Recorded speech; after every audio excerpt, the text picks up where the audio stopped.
Maybe we will have time later on. According to my opinion,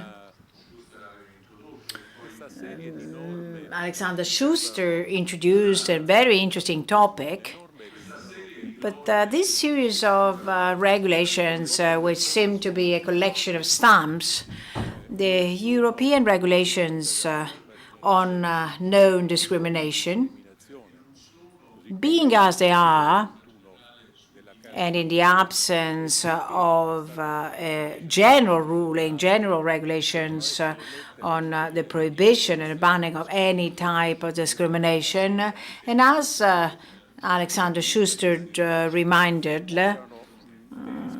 they should be under the remit of the European Union.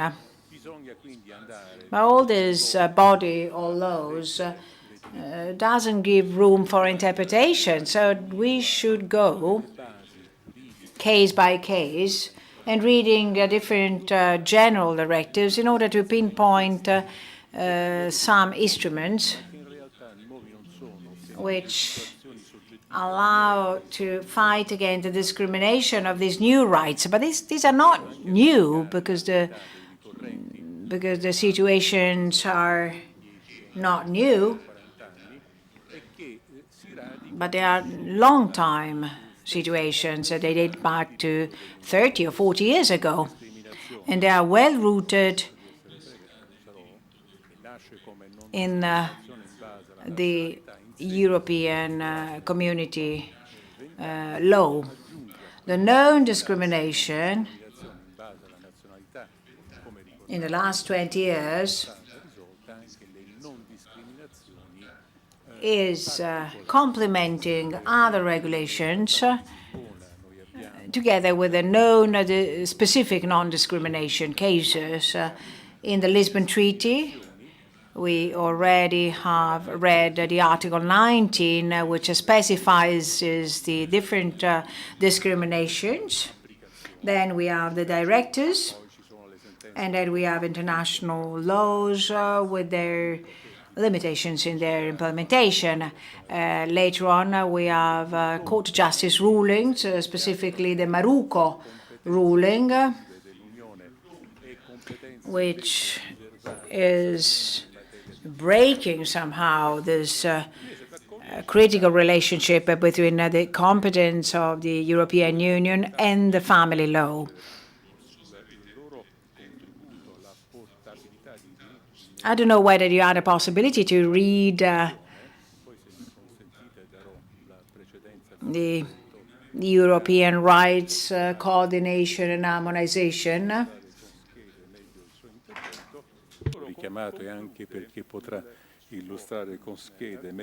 I think Carlo will specify better all the different details of this regulation. There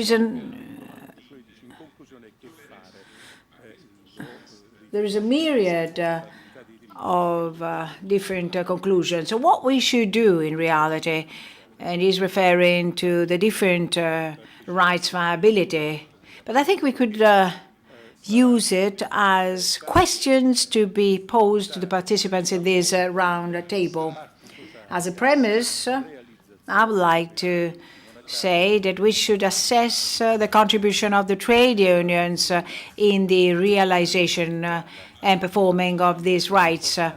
The colleague of Commissione Sovrera submitted a summary whereby she specifies the importance of the collective bargaining in Spain as a norm of enforcement of the two important national laws, which can express the non-discrimination principle, meaning the non-discrimination. So the juridical discrimination for the protection of the people that should be protected by these principles and norms. Our Carlo Caldarini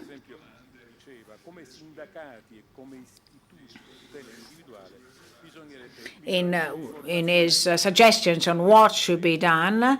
As trade unions and as institutions, we should improve the information given to workers, and he's referring to all rights of free movement of persons and goods, and whatever is relating rights, no discrimination, equality, and so on and so forth.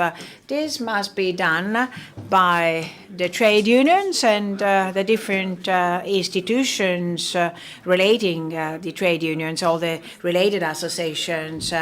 And moreover, the legal dispute could be launched again. We have been mentioning different courts this morning. But in order to draw the attention to the European Court of Justice, we need to have some principles. We need some controversies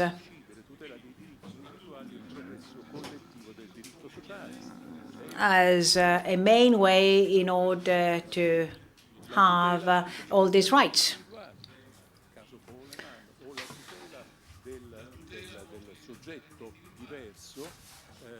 The protection, like the Coleman case, or the protection of the different subject, a different individual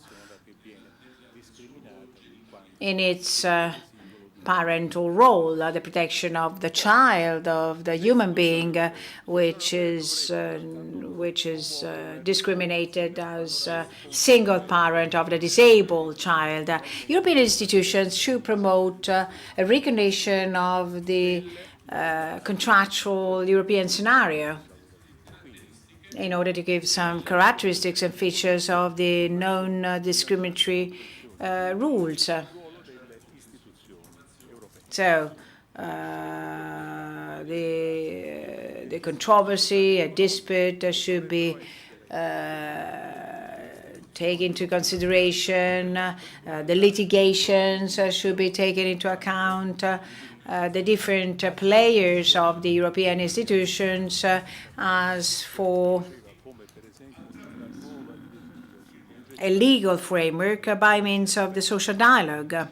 I was having a conversation before with Cinzia, and she was mentioning the new directive of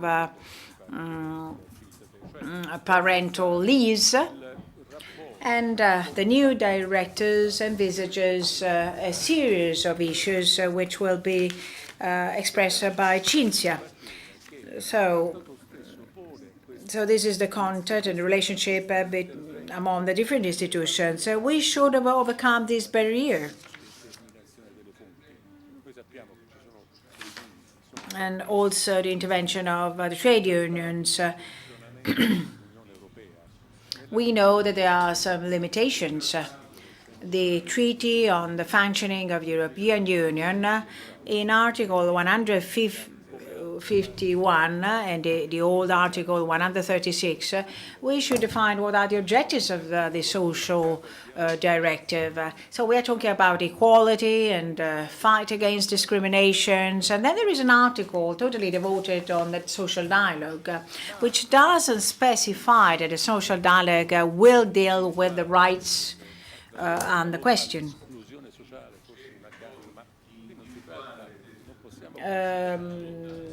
Maybe with the social exclusion, but we cannot consider all these individuals as excluded from the social point of view. They should be considered as discriminated people. They might be the object of new measures and specifically new norms and regulations. So what about institutions, trade unions, international actors and players should promote some campaigns, some awareness campaigns against racism and homophobic attitudes, which cannot be accepted in our European system and in our European society.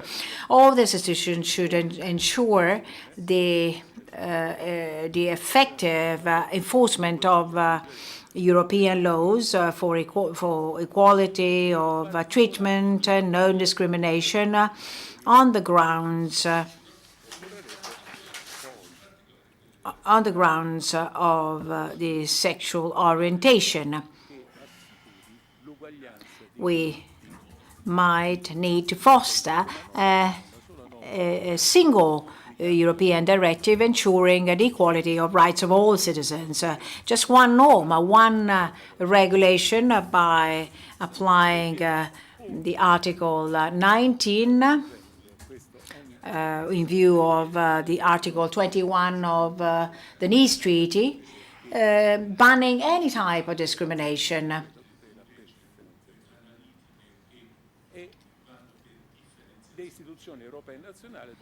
The protection by different cases. European and national institutions should fund with the necessary resources all the different services. We are talking about social help, aid, trade unions are really giving legal aid, legal assistance whenever necessary, and possibly information and information to all people that are object of discrimination. As for the trade unions, all these trade unions should foster this initiative. They should force the European institution to modify and enhance these directives. European trade unions should supply information and training in order to know more about litigations, and specifically national institutions that should promote and foster awareness campaigns against this form of racism. Mr. Calderini will talk about mobility in Europe and the recognition of rights to third countries' citizens by overcoming the barriers and the different directives. I would like to give the floor to Mr. Calderini. Calderini will introduce his presentation, and he has some slides, and then other participants of the roundtable will take the floor.